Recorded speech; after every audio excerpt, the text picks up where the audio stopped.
It's very easy when you're successful to do what you've always done, especially someone like me. You know, you find a formula that works, you want to stick to it. But as an athlete, you're constantly evolving, and your training has to evolve to meet that, to adapt to that. For example, my brick session, rather than just running off the bike and running and just at tempo pace, I'd go off the bike, I'd do between 14 and 16k off a 3-hour ride, but that would be at what we call swing pace. So I'd do 500 metres or a k at faster than race pace, then I'd do a k at race pace, then I'd do 500 metres or a k at faster than race pace.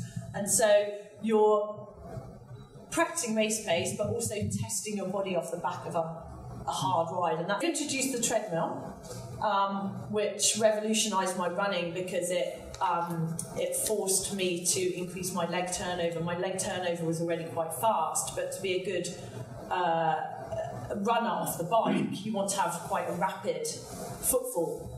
And so the treadmill encouraged that. So we both did speed work on kind of 0.5% gradient, and then everyone should incorporate strength and conditioning into their program, but it needs to be targeted. There's no point in coming into a gym and just lifting a few weights and hoping that you're going to develop some kind of, you know, inner physical strength. You need to be assessed, you need to ascertain what your strengths and weaknesses were. So my weaknesses were particularly on my right side. My knee fell in. My knee fell in not because, you know, my knee fell in, but my knee fell in because my glutes and my hamstrings were so weak.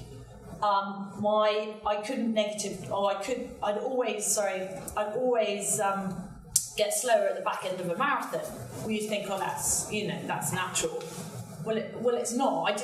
You didn't feel energy depleted. I didn't feel like I had a glycogen deficiency. My form had gone. My form had gone because my hamstrings and my glutes were incapable of carrying me.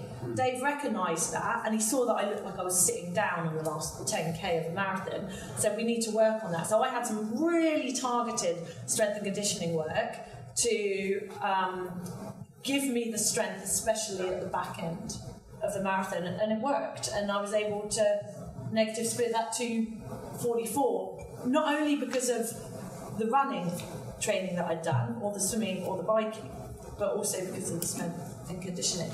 And that's one other thing to remember. I know I'm rambling, but hopefully it's useful. Is that people compartmentalise our sport, right? So people come to me and they say, Chrissie, I want to be a faster runner.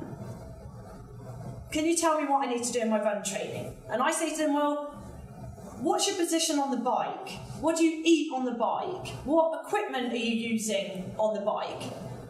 What's your bike setup like? What bike training are you doing? And they say, no, Chrissie, you don't understand. I want to be a faster runner. And I say, I do understand, and that's why I'm talking about your bike. I was a faster runner, not necessarily only because of what I was doing in terms of run training, but because of what I did on the bike. Why didn't I wear an aero helmet? It would have made me go faster on the bike. Of course it would have done. But I get really claustrophobic. It makes me anxious, and I get dehydrated because I dissipate a lot of heat from my head. So when does that dehydration hit you? Not on the bike, when you've gone 5 minutes faster. It hits you at 30k on the marathon when you're walking, and you're saying, why am I so dehydrated? Oh, I'll start chugging water, it's too late. You're walking on the marathon because of the decisions that you made on the bike. And we're triathletes, we're not swimmers, we're not bikers, and we're not runners. And I think that's a really, really important thing to remember. In the context of training, what you do on the run will help or hinder the other disciplines. So you need to see it in the entirety.